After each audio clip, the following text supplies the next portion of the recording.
정말 축복을 해야죠. 남이 축복받는 것을 시기 질투하면 그 말이 안 나오죠. 예, 여러분들이 모두가 심령의 평강이 있고 세상이 온통 불밭 변한다 할지라도 여러분과 저는 천국의 소망을 두고 살아갈 줄 믿습니다. 예, 우리 환경은 날마다 변해요. 우리가 예상한 것처럼 환경이 이렇게 변하지 않습니다.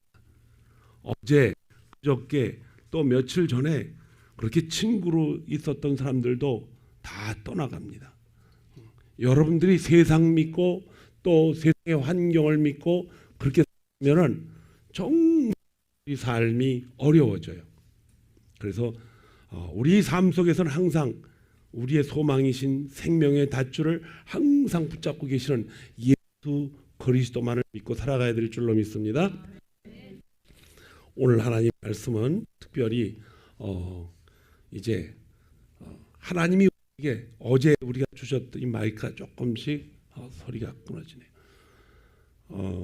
어제는 심령이 가난한 자는 복이 있다는데 그 심령은 우리의 마음이 아니고 우리의 영이 구원받았다는 증거를 보여주는 것입니다.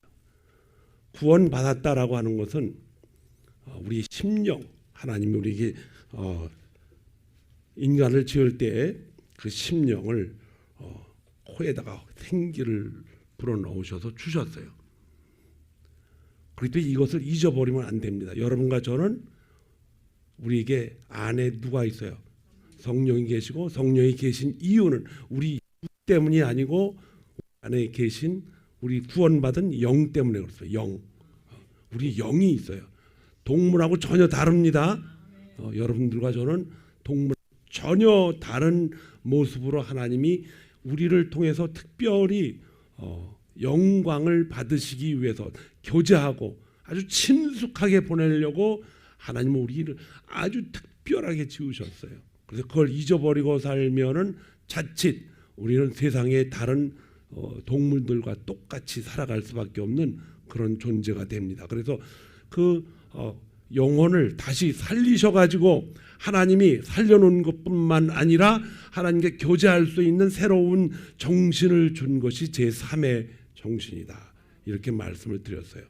자, 그런데 오늘 말씀에는 이 살려진 영을 갖다가 하나님은 그냥 우리가 주기만 하셨는가? 그렇지 않다는 거예요. 그걸 어떻게 사용하느냐라고 성경은 그렇게 말씀하고 있습니다.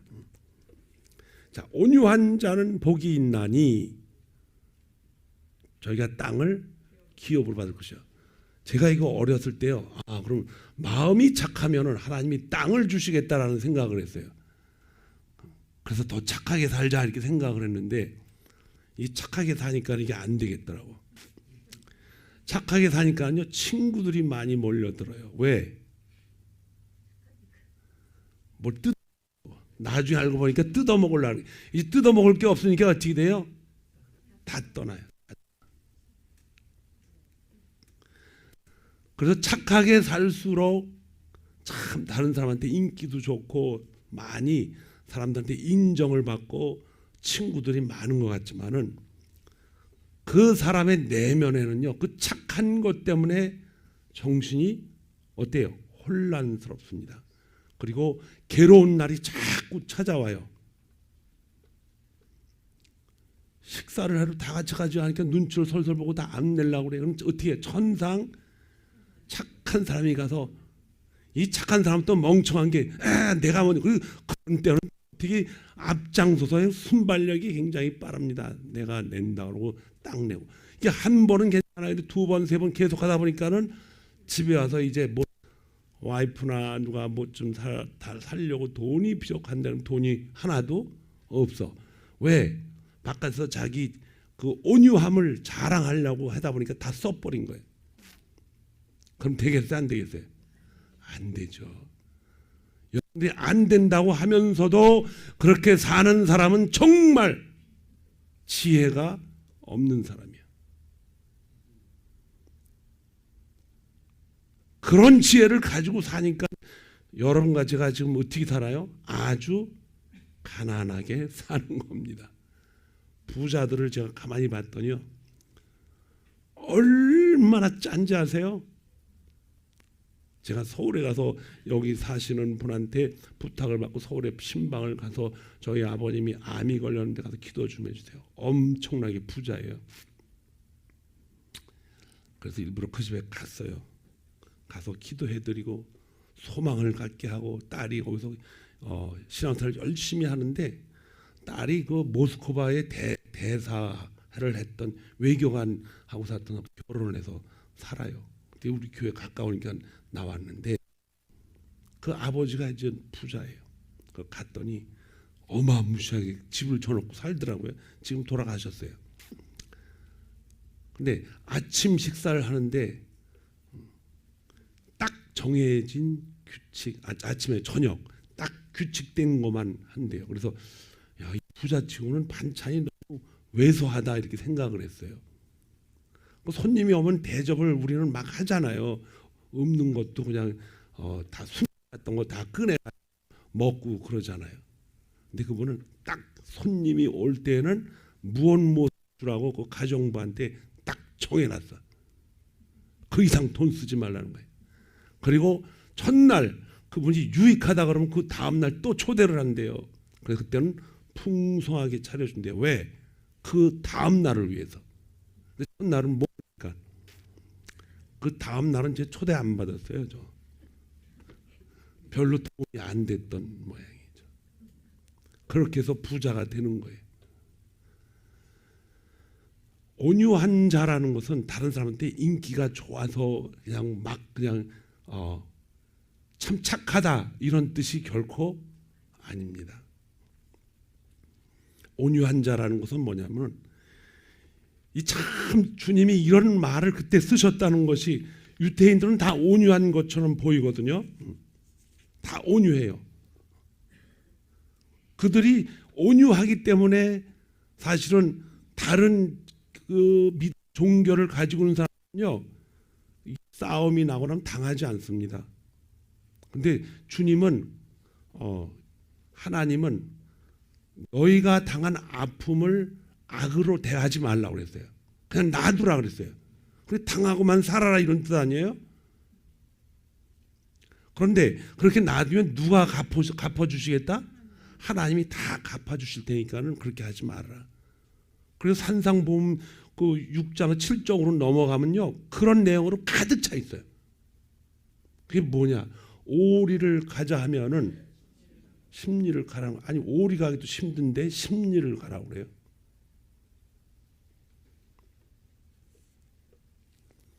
이 온유한 자의 특징은 그 뒤에 있는 모든 마태복음 7장 이하를 쭉 읽어보면 무슨 뜻이냐면은 그 원문에도 그렇게 나와 있어요. 온유한 자가 뭐냐 하면은 내 마음이 마치 야생동물 같아서 정리가 안 돼서, 여러분 야생마 알죠? 얼마나 힘이 좋습니까? 이제 풀을 배가 고픈 풀을 뜯어 먹어요. 뜯다가 누가 이상한 게 뒤에 접근을 하면요 풀 먹다가 쳐다보지도 않아요. 어떻게 하느냐? 뒷발로 막 걷어차요.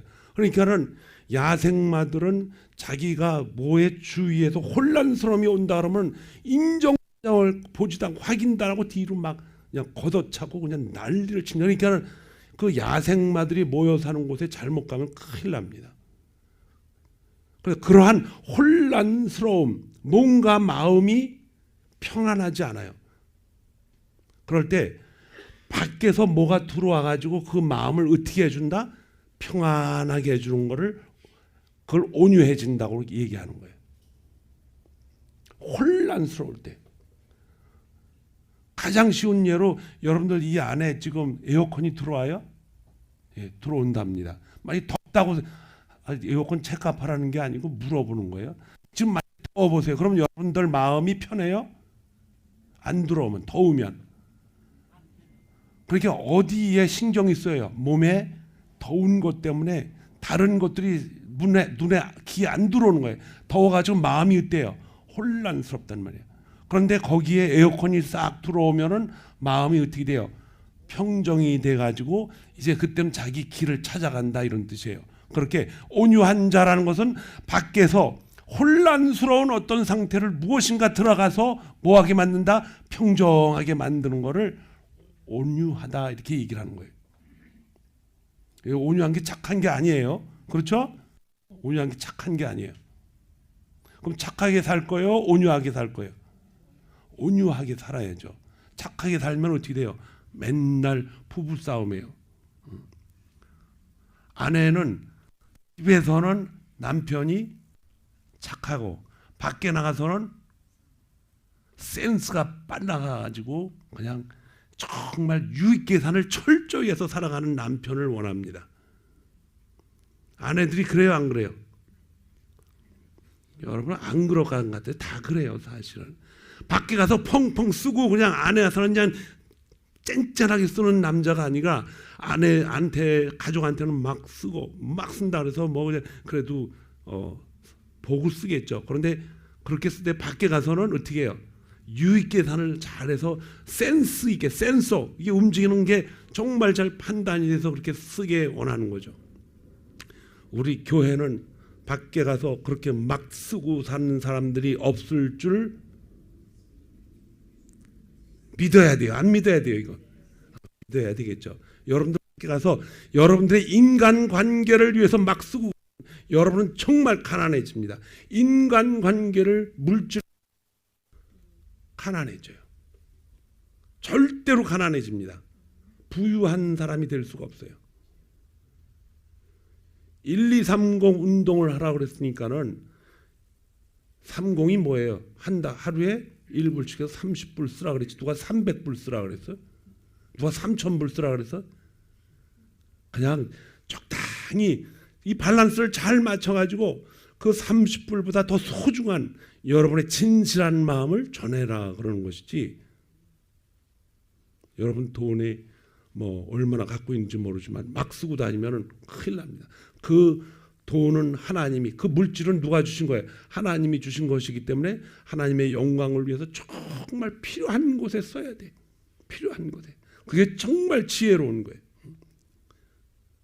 그래서 하나님이 나의 영혼 속에 이 어지럽고 힘들고 아주 고단한 정리되지 않은 이 마음을 심령이 가난한 자가 되어서 내 안에 들어오신 성령에 의해서 어떻게 된다?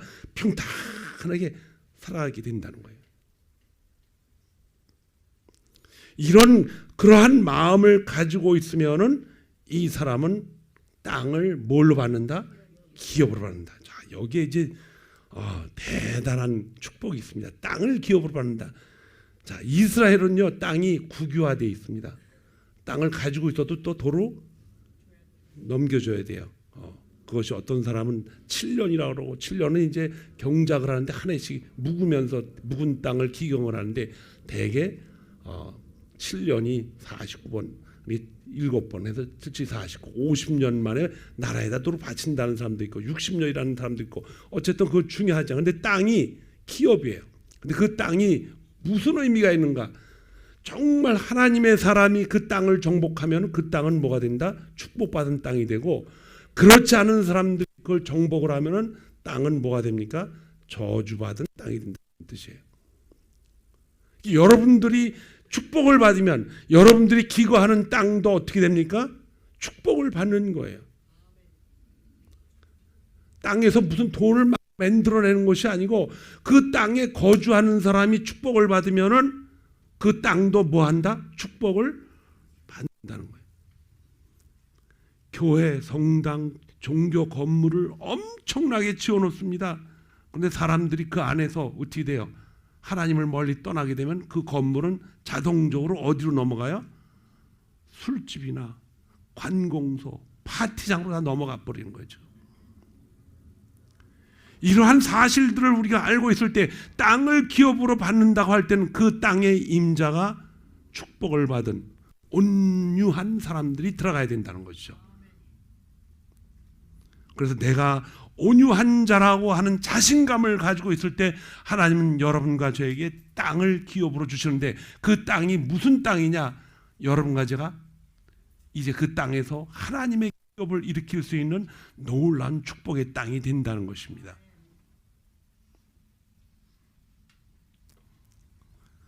내가 혼란스러워서 나의 행동에 기준에 정함이 없으면 내 삶에 성경적인 어떤 가치관이 절대로 설 수가 없어요.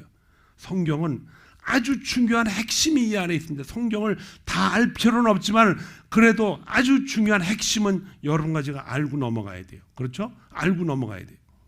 사도 바울은 그걸 아주 그냥 뚜렷하게 배워가지고 어렸을 때부터 배워가지고 성경 속에 있는 그 많은 율법 가운데 중요한 것을 다 파악하고 가슴에 품고 살았어요. 그게 뭐예요? 율법입니다. 십계명. 그 중에서도 신명기 8장에 그는 그 내용, 복의 근원이 되는 그 하나님의 말씀이 어떻게 돼서 그렇게 되는 것인가? 여러분 오늘은 성경을 펴보셔야 돼요. 신명기 8장을 한번 펴보시기 바랍니다.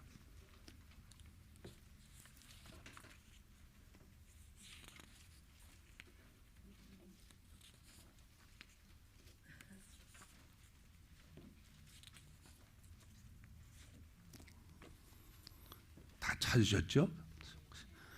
내가 오늘 명하는 모든 명령을 너희는 지켜 행하라. 그리하면 너희가 살고 번성하고 여호와께서 너희 조상들에게 맹세하신 땅에 들어가서 그것을 차지하리라. 그런데 내가 오늘 너희에게 명하는 모든 명령을 뭐하라? 지켜 행하라 그러세요. 그럼 우리는 그 지켜 행하면 어떻게 돼요? 순종한다는 뜻이에요. 순종하면은 어떻게 되느냐? 내 하나님 여호와께서 이 40년 동안에 내게 광야길을 걷게 하신 것을 기억하라. 이는 너를 낮추시고 너를 시험하사 내 마음이 어떠한지 그 명령을 지키는지 지키지 않는지 알려 하심이라.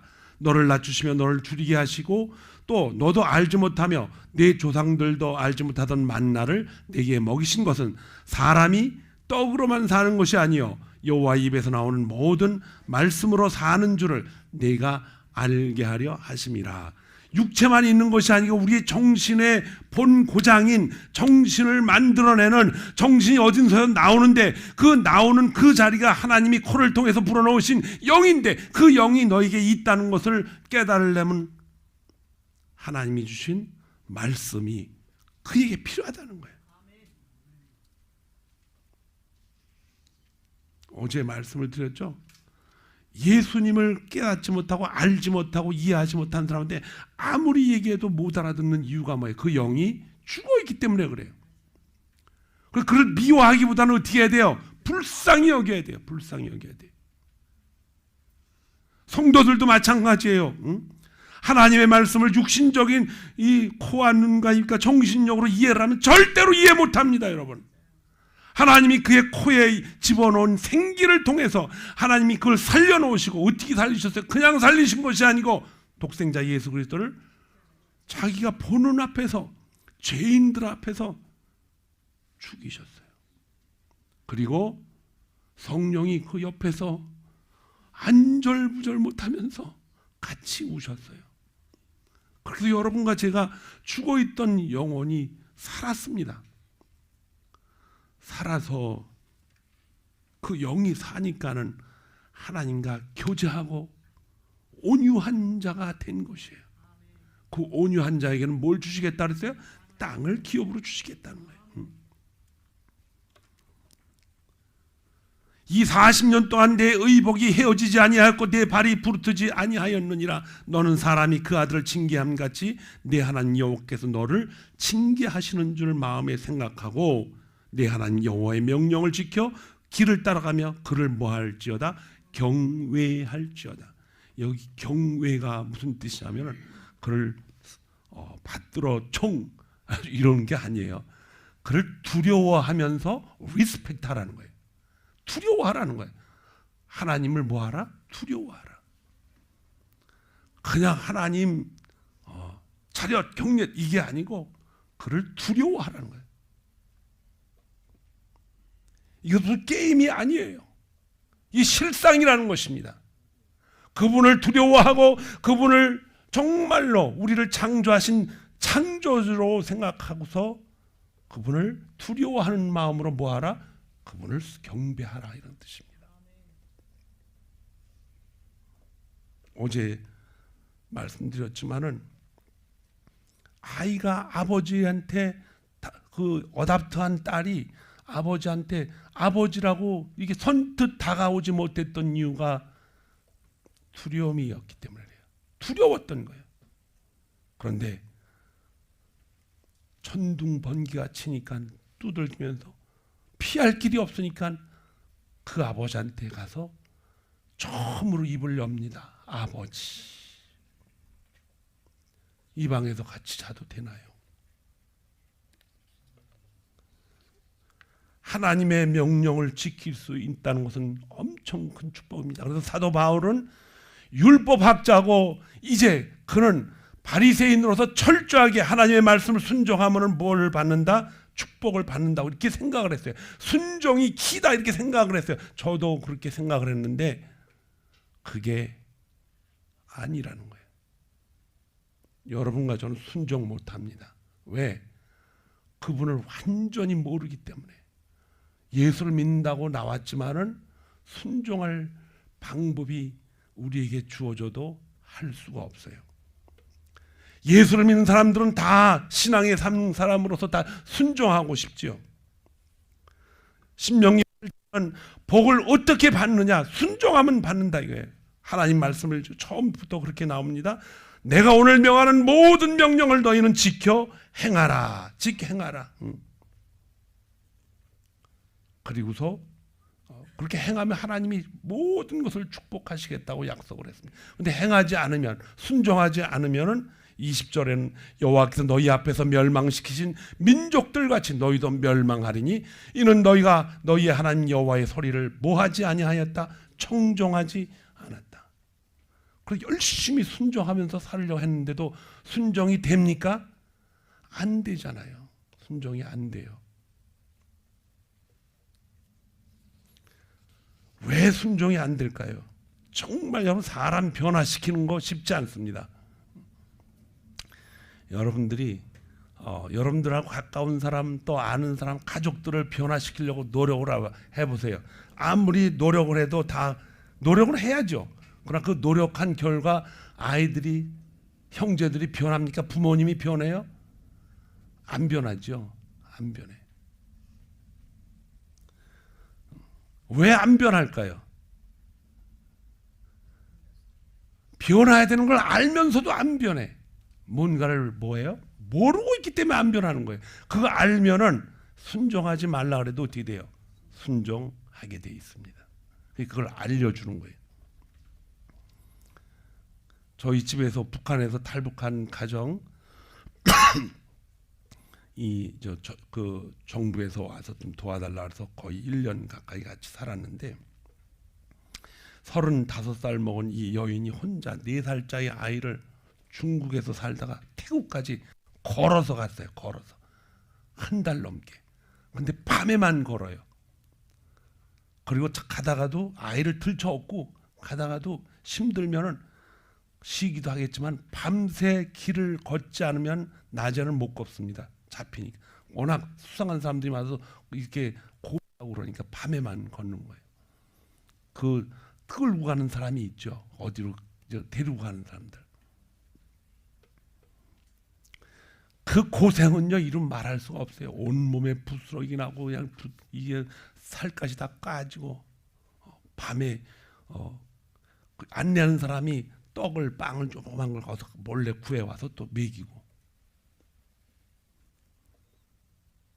그 얘기를 하면서요 그 사람이 그렇게까지 태국에 있는 그 미국 대사관까지 뚫고 들어가기까지 얼마나 시간이 걸렸겠어요. 근데 그렇게까지 할 수 있었던 이유는 그는 살아야 된다.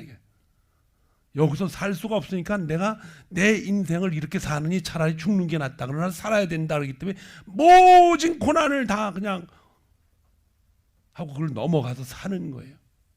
여기 지금 미국에 들어와서 지금 LA로 갔다 그랬죠. 살아요 그렇게. 어떻게 그렇게 할 수 있었을까? 목표가 딱 정해졌는데 그 목표를 그냥 목표가 아니고 이유가 있었던 목표예요. 이유가 있었던 목표.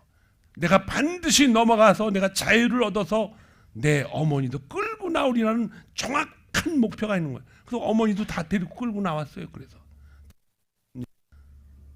정말 대단해요.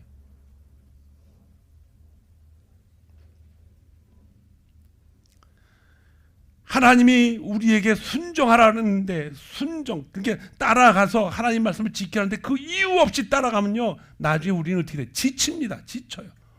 그렇게 못해요. 그런데 그렇게 하란 이유가 있었어요. 사도 바울이 그걸 깨달았어요. 여러분 신약 성경을 한번 다시 보시기 바랍니다. 로마서 8장 2절에서 15절까지 같이 읽어보죠. 사도 바울이 자기의 인생을 통해서 모두 알았던 것을 여기다 다 털어놨습니다. 로마서 8장 2절부터 15절까지. 성경학자이고 율법학자이며 십계명을 철저히 순종하며 살아왔던 그에게 자기가 이렇게 변하고 하나님의 영광을 위해 살게 된 모든 초점이 여기에 다 몰려 있어요. 제가 읽어볼게요. 이는 그리스도 안에 있는 생명의 성령의 법이 죄와 사망의 법에서 너를 해방하였음이라. 율법이 육신으로 말미암아 연약하여 할 수 없는 그것을 하나님은 하시나니 곧 죄로 말미암아 자기 아들을 죄 없는 육신의 모양으로 보내어 육신의 죄를 정하사 육신을 따르지 않고 그 영을 따라 행하는 우리에게 율법의 요구가 뭐하게 된다? 이루어지게 하심이라. 육신을 따르는 자는 육신의 일을, 영을 따르는 자는 영의 일을 생각하나니 육신의 생각은 사망이요 영의 생각은 생명과 평안이니라. 육신의 생각은 뭐라 그랬어요? 사망이라 그랬어요. 사망. 우리가 육신적으로 깨닫고 느끼고 알고 있는 것들을 가지고 하나님의 율법을 철저히 지킨다는 건 뭔가 죽는 길이다 이런 뜻이에요. 누가? 사도 바울이 그렇게 알고 해왔기 때문에. 그런데 이제 내가 깨닫고 보니까는 자기 안에 두 개의 주인이 있는데 하나는 선한 것을 하게 따라오게 하시는 성령의 주인이신 성령이 내 안에 계시고, 또 하나는 악한 일을 자꾸 하게 만드는 악한 영들이 있다는 거예요. 그래서 사도 바울은 내가 누구를 따라가서 그를 따라가서 행동을 하느냐에 따라서 자기가 어디에 속해 있다는 것을 알 수가 있다는 것입니다. 그런데 저와 여러분은 누구에 속해 있어요? 예수 성령에 속해 있다는 것입니다. 이 성령에 속해 있게 된 경위를 어떻게 해서 내가 성령에 속하게 되어 있느냐? 자기 아들을 죄 있는 육신의 모양으로 뭐했다? 내보내서 그 육신에다가 예수님이 입고 오신 그 겉옷 육신에다가 뭐를 입히셨다? 죄를 거기다 입히셔가지고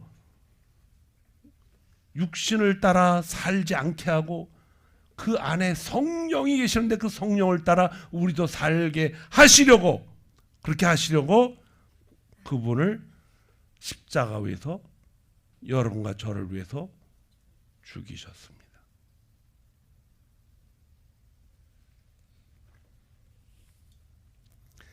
이 하나님의 놀라운 이 사건을, 이 과정을 보면서 사도 바울은 이게 무슨 말이냐? 내가 여태까지 하나님의 영광을 위해서 섬기고 순종하고 무엇이든지 하나님 외에는 다른 것이 없다고 생각을 하고 내가 열심히 일을 했는데 성령 하나님이 다, 예수님이 다 이루어 놓으셨다? 그는 주님을 만나고 덜컥 주저앉았어요. 웬일인가? 웬 은혜인가? 여러분과 제가 아무리 우리의 열심을 다해서 하나님을 한다 할지라도 그 마음에 하나님의 은혜가 없으면 그건 뭐다? 빵점이야. 빵점. 아무 소용없어. 내 육신으로 하는 것이 아니고 장차 우리를 만나기 위해서 기다리시는 예수님을 만날 수가 없단 말이에요. 그분을 만나려면 그분의 은혜가 우리 안에 들어와서 그걸 깨달아야 돼요, 여러분. 그래서 여러분들 깨닫게 해드리는 거예요. 내가 이런 말을 제가 한다 할지라도 여러분 안에 성령이 계셔야만 이거를 깨닫게 하시는 눈이 열릴 줄 믿습니다. 성령이 하시는 일이.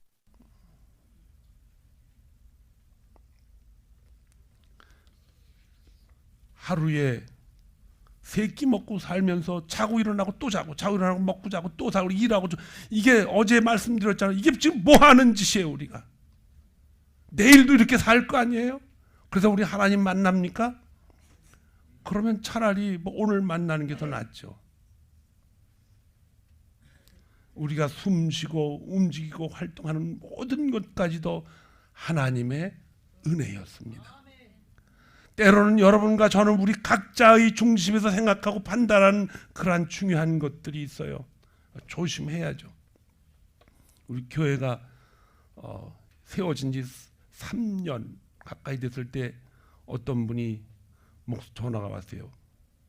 목사님, 롯데 앞에 어떤 젊은 남자가 먹을 것도 없어서 그냥 땅바닥에 따뜻한 데 앉아 있어요. 좀 도와줘야 되지 않나요?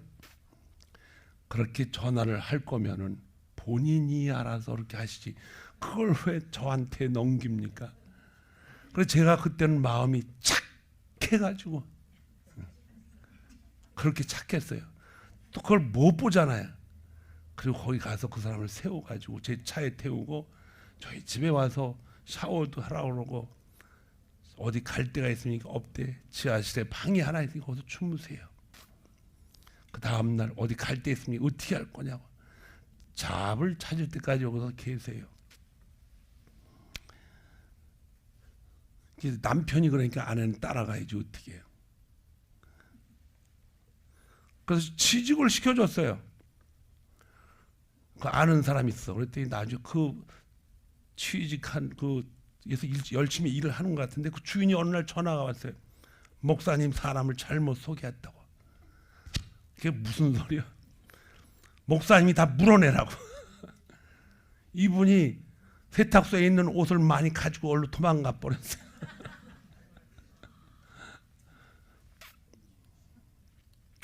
그래서 그분이 예수 믿는 사람이면 제가 책임을 어느 정도 다는 못 져도 지겠습니다. 얘기했겠죠. 근데 그분이 예수 믿는 사람이 아니에요. 그래서 제가 한마디 했어요. 결정은 내가 추천을 하더라도 결정은 당신이 하는 거 아니냐고 말이야. 당신이 결정을 하고 나한테 책임을 져. 제가 아주 논리적으로 잘 했더니 이분이 듣고 있다. 그렇게 되나? 그 사람 못 잡았어요. 그래서 나중에 전에 또 그 집을 또 딴 데서 소개를 해줬더니 이게 다 소문이 들어오는 거예요. 마약을 하고 그냥 뭐야 그거죠. 핫톡 이런 것도 하고 갬블도 하고 뭐. 근데 이분이 여기서 대학원까지 나온 사람이요. 얼마나 인생이 핍박해집니까? 그 사람을 욕할 필요가 없어요. 왜? 몰라서 그렇게 된 거예요. 몰라서. 그가 조금 일찍 하나님을 만났다면 얼마나 좋았을까. 그래서 그렇게 도망을 가고 나서 제가 한탄스러워하는 거예요. 왜 옆에 있는데도 가리키지 못했을까? 왜 그하고 좀 더 대화를 하면서 하나님의 진실한 이 축복의 사건들을 그렇게 알리지 못했을까? 두고두고 제가 후회가 되는 거예요. 두고두고 후회가 돼.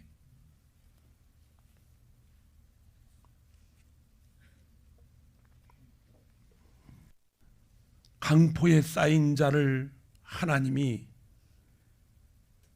바울을 그렇게 지킨 거는 하나님이 그렇게 했지만 실제로 강포에 쌓인 모세를 하나님이 이제 바로의 왕 곁에 있는 동생한테 맡겼어요. 그래서 이스라엘이라는 한 나라가 건설이 됩니다. 아마도 모세가 생각했던 것은 하나님 앞에 철저히 순종함으로 인하여 하나님이 하나님 되심을 드러내는 것이라면 바울은 우리가 지킬 수 없는 것을 지키게 만든 하나님의 놀라운 은혜를 발견한 후에 그는 이것이 하나님의 은혜였음을 깨닫고 그가 가지고 있던 모든 것들을 다 배설물로 여기고 다 내려놓고 하나님을 따라가는 죄자가 되었습니다. 그래서 순종이 뭘로 넘어갔어요? 은혜로 넘어갔습니다. 순종이 뭘로 넘어갔다? 은혜로 넘어갔다. 순종을 아무리 잘해도 여러분 교회 다니는 거요 고통스럽습니다. 그러나 왜 순종을 해야 되는가? 여러분과 제가 예수 그리스도를 통해서 뭘 받았기 때문에? 은혜를 받았기 때문에. 제가 누구를 잘 칭찬 안 하죠, 여러분들. 우리 어떤 저희 집 사람들은 아유, 목사님 되게 인색하대요. 왜 그래? 칭찬을 하면 그냥 칭찬하면 뭐 곰도 그냥 날개를 피고 그냥 산 나무로 가는데 왜 칭찬을 안 하냐고. 아니 하나님이 하신 건데 뭐. 아니 그래도 칭찬하라고. 요즘 제가 칭찬하려고 애를 써요. 칭찬을 좀 해주니까 또 목사님이 그냥 한 사람만 그렇게 칭찬을 한다고. 칭찬해주면 칭찬해준다고 뭐라 그러고, 칭찬 안 하면 인색하다 그러고. 골고루 해야겠죠. 제가 누구라고 말씀드리진 않겠어요. 근데 여러분, 우리 교회에 놀랍게 변화되는 사람들이 눈에 띄어요. 그거 사람이 못합니다, 여러분. 그의 마음속에 성령이 은혜를 부어주셔서 하나님과 가까이 만들고 하나님 없으면 살 수가 없다라는 놀라운 증거들을 자꾸 마음속에 걸러가시는 거예요. 그래서 하나님을 아버지라고 부르고 싶은 거예요. 그래서 자꾸 그분 앞에 가는 거예요. 사람을 누가 변화시킵니까? 사람이 사람을 결코 변화시키지 못해요. 그 안에 성령님이 그를 변화시켜 가십니다. 바울은 자신 안에 있던 성령의 인도하심을 평생 깨달았고 죽는 날까지 이 감사를 어떻게 표현할 바가 없어서 감옥에서도 기뻐하고 감사하라. 땅을 기업으로 받는다는 것은요, 그 땅이 나를 잘 먹고 잘 살게 하는 땅이 아니에요. 내가 그 자리에, 여러분이 그 자리에 있음으로 인하여 그 서 있는 땅 위에서 하나님의 영광이 드러난다는 뜻입니다. 하나님의 영광이. 총회가 이제 6월 달에 있는데 그 총회에서 그 총회 가까운 곳에 빌티모라는 큰 옛날 도성을 진 성이 있어요. 그래서 이제 거기에 하루 오후에 회의가 끝나고 세미나 끝나고 저녁 때 거기를 갔는데 돈을 내야 된다. 그래서 제가 안 가려고 그랬는데 가만히 생각을 해보니까 우리 교인들을 위해서 가야겠다. 제가 거기 갔다 와야 또 우리 교인 성도들을 데리고 가잖아요. 우리 성도들 중에 연로하신 분들이요, 평생 일만 하다가 교회 오니까는 눈을 뜨기 시작해서 목사님 저도 한번 같이 다녀보고 싶다 해서 총회도 따라가 보고 저 켄터키 멀리 많이도 가봤어요. 야, 저 위에 그 미국 위에가 어디예요? 캐나다도 가봤는데 많이 가봐서 가볼 데가 없는 것 같은데 보니까 갈 데가 너무 많아. 근데 제가 먼저 알아야 데리고 가지. 제자가 먼저 알아야 다음 제자를 끌고 갈 거 아니에요. 근데 이제 연세들이 드셔서 이제 많이 걷지 못하니까 그런 특별한 장소만 골라서 가야 되는데 제가 전화를 해서 거기 많이 걷는 데냐, 많이 걸을 필요가 없고 큰 성전인데 볼 게 너무 많대. 그래서 제가 얼른 입학원서를 냈어요. 구경하려고. 갔다 와가지고 가장 단풍이 좋을 때 내가 거기 데려가야겠다라고 지금 머릿속에 꼼꼼히 생각을 하고 있어. 무엇인가를 알아야 돼. 미리 알아야 그 길의 목적을 놓고 갈 수가 있다는 것입니다. 이해하지 못하면, 성경에 대한 아주 핵심 사항을 이해하지 못하면 우리가 하나님 따라가는 것이요, 그냥 까딱 잘못하면요 착한 사람이 돼서 하나님 앞에 착한 사람이 돼버려요. 그러면 하나님은 우리를 착한 사람이 되기를 원하지 않아요. 하나님은 우리에게 제자가 되기를 원해요.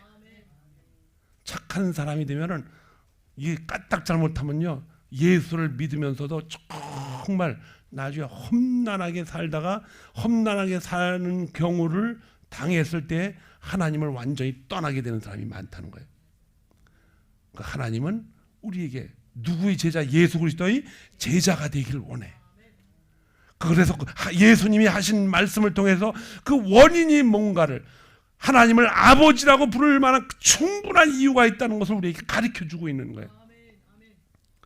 그 놀라운 진리가 온유한 자라는 곳에 있다는 거예요. 혼란스럽고 갈 바를 모르는 우리에게 성령이 우리 안에 들어오셔서 차곡차곡 이렇게 아주 안정스럽게 해주셔가지고 십자가를 보게 하고 하나님 아버지를 보게 하시고 그분이 우리에게 대한 향한 하나님의 놀라운 계획과 목적을 자꾸 알게 하셔서 여러분과 저는 반드시 예수님 만납니다. 반드시 그날은 꼭 온다 그랬어요. 주님이 오신다 그랬을 때 오셨고 가시면서 내가 다시 반드시 오리라. 선악을 알게 하는 나무로 열매를 먹는 너는 surely you die. 반드시 죽는다 할 때 반드시 죽은 거예요. 주님이 반드시 오셨을 때 반드시 오시겠다. 내가 죽어야 한다. 반드시 죽으셨어요. 그리고 그분은 많은 사람들이 보는 데서 반드시 돌아오리라. 여러분과 저는 그분 만날 날이 있습니다. 반드시 만납니다. 반드시 그분을 만나기 위해서는 우리가 어떻게 돼요? 하나님 앞에 겸손한 마음으로 그를 경배해야 됩니다. 우리 자신을 낮출 때까지 낮추고 내가 너희를 사랑한 것 같이 너희도 이웃을 뭐하라? 사랑하라. 사랑하라. 하나님이 이웃을 사랑했다라는 것은 그들도 우리의 이 시대의 우리의 사람들이기 때문에 사랑하라는 것입니다.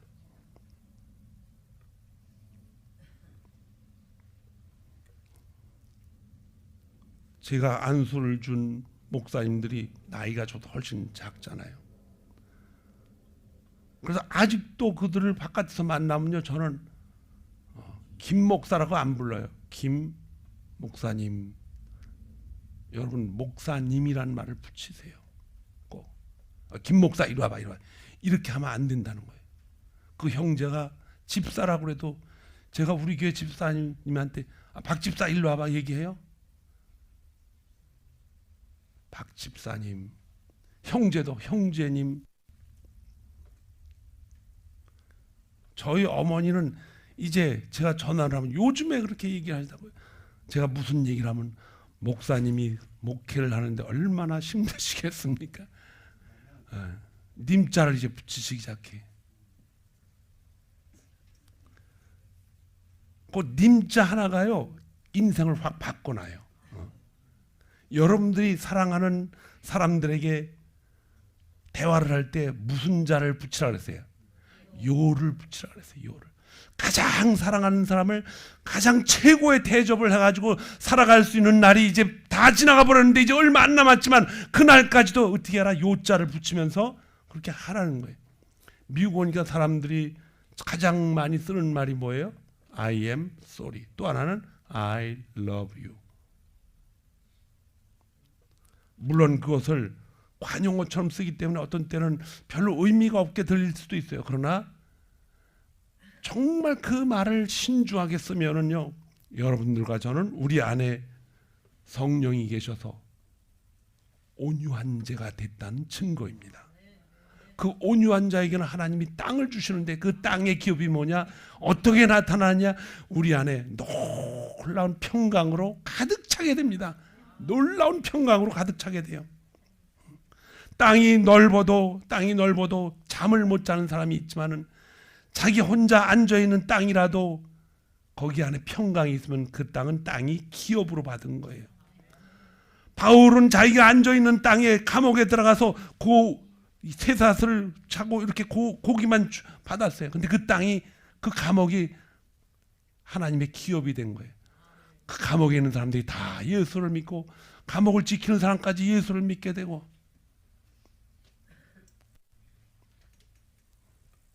그를 죽이고 그를 핍박한 사람도 다 죽습니다. 사도 바울도 죽었지만 다 죽어서 우리 어디 앞에 섭니까? 하나님 앞에 서게 돼요. 반드시 그날이 온다는 것입니다. 그래서 하나님은 반드시 그날이 오기 때문에 너희가 육신대로 살면 반드시 죽을 것이라되 영으로 살며 삶으로서 몸의 행실을 죽이면 뭐한다? 살 것이다 그랬어요. 교육을 많이 시킨다 그래서 우리가 변합니까? 교육 정책이요 수없이 바뀌어갑니다. 저는 사람을 어떻게 교육시킬까 해서 교육학을 공부하려고 한 6년을 보냈는데 그 과정을 보면요, 10년, 20년 단위로 계속 답이 안 나와요. 더 좋은 것을 가르치면 어떻게 돼요? 더 악한 짓을 많이 해요, 사람이. 감옥에 누가 많이 가 있어요? 변호사가 더 많이 가 있어. 이게 웬일이야 이게. 큰 죄를 저지르는 사람은요, 그 분야에 아주 전문 교육을 받은 사람이에요. 근데 시골에 가면은 어쩌다 사람 때려가지고 감옥에 가는 사람이 있지만요, 다 모르고 사니까 편안하죠. 순종을 할 수 있다는 것이 내 의지가 아니고 하나님의 은혜였다는 것을 찾는 여러분이 되기를 바랍니다. 모든 것이 감사해요. 이걸 볼 수 있는 것도 감사하고, 눈이 있는 것도 감사하고, 눈이 없어서 하나님을 만나는 것도 감사하고, 모든 것이 하나님의 영광 속에 진행되고 있다면은, 그런 세상에서 살고 싶으면 어떻게 돼요? 천국에 가야 되죠. 근데 이 땅에서 그런 세상을 만들어갈 수 있습니다. 어디에서? 우리 안에서 그게 된다는 거예요. 그래서 온유한 자는 뭐라 그랬어요? 복 있는 자라고 한 이유가 그 때문에 그래요. 여러분과 제가 온유해질 때 하나님이 내 안에 들어와서 내 마음에 평정을 주시고 평강을 누리게 해주시고, 그래서 주님은 뭐예요? 내가 주는 평강은 세상이 주는 것과 다르다 그랬어요. 다르다 그랬어요. 마음이 청결한 자는 하나님을 본다 그랬어요. 이게 그 말 뜻이에요. 이건 이따 저녁 때 설교예요. 여러분과 제가 기도를 할 때 하나님과 막힌 것이 없고 청결한 마음으로 하는 하나님을 어떻게 얼굴을 볼 수 있다는 거예요. 얼굴을 볼 수 있다. 하나님은 살아계십니다, 여러분. 하나님은 여러분과 저의 일생 평생 따라다니면서 섭리하시고 좋은 것으로 채워주시는 목적이 있습니다. 그걸 우리가 하나님이 온유한 자를 만들어 가시는 하나님의 과정인 줄 믿습니다. 순종이 은혜로 넘어갔을 때에는 그 은혜가 어떠한 것인가를 깨닫는 날 온 세상이 환하게 보입니다. 온 세상이 어두웠던 시간들이 눈이 뜨게 돼요. 그리고 저는 목회하면서도요, 하나도 제 힘으로 한다고 생각질 않아요. 바쁘죠. 뭐 새벽부터 저녁 때까지 그냥 계속 대화하고 움직이고, 그렇게 말을 하고 그렇게 대화를 하고 움직이고, 목사님 와주세요 가고 돌아다녀도 이게 제가 한다면 힘들어서 못해요. 누가 해요? 성령님이 하시는 것입니다. 그런데 저만 그런 줄 알았더니 저보다 앞서가는 성도들이 있어. 우리 교회에. 제가 그분들을 칭찬하려고 그러는 거예요. 그분들을 자랑하려고 그래요.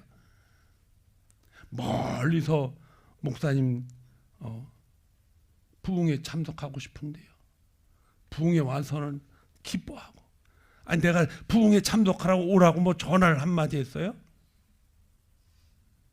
그 멀리서 왜 와요? 왜 와? 근데 본인이 오고 말겠다는 거예요. 누가 하시는 거예요? 그 안에 온유하게 하시는 성령님이 하시는 거예요. 계속해서 우리가 그분한테 내가 너의 아버지라는 걸 가르쳐 주시면서 가깝게 우리를 하나님의 자녀로 만들어 가시는, 제자로 만들어 가시는 하나님의 놀라운 뜻이 그 안에 있는 줄 믿습니다. 사도 바울은 자신 안에 있었던 성령의 인도하심을 강하게 깨달았어요.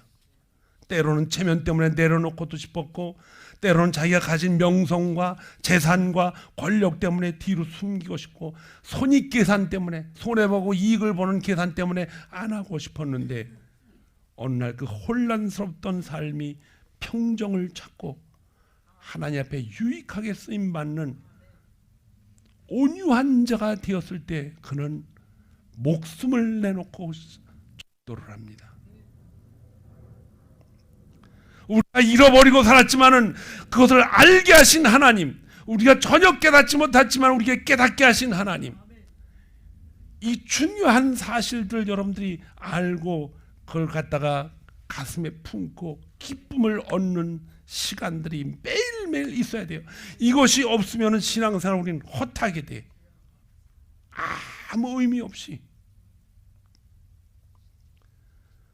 사랑하는 성도 여러분, 내 생각, 내 판단으로 살아가는 사람들을 비판하지 말고 불쌍히 여기는 이유가 바로 여기 있다는 것입니다. 몰라서 그래요. 몰라서. 그래서 참고 기다려주며 그를 위해서 뭐 해야 돼요? 기도하는 거예요. 그 기도하는 사람한테는 놀라운 하나님의 축복이 있습니다. 땅이 그들의 기업이 될 줄로 믿습니다. 하나님은 여러분과 제가 생각하는 것보다 훨씬 더 좋은 것으로 우리를 먹고 마시고 번창하게, 우리를 원래부터 지으실 때 나가서 경작하고 다스리고 그들에게 하나님의 놀라운 소식을 전하라는 것이 그분의 우리에게 주신 축복입니다. 이것을 깨닫고 심차게 하루하루 살아가며 부흥의 마지막 날까지 여러분들이 참석하셔서 적어도 하나님의 은혜가 내 안에 있다는 것을 깨닫고 그 은혜 속에 살아가는 우리 모두가 되기를 주님의 이름으로 축원합니다. 기도하겠습니다.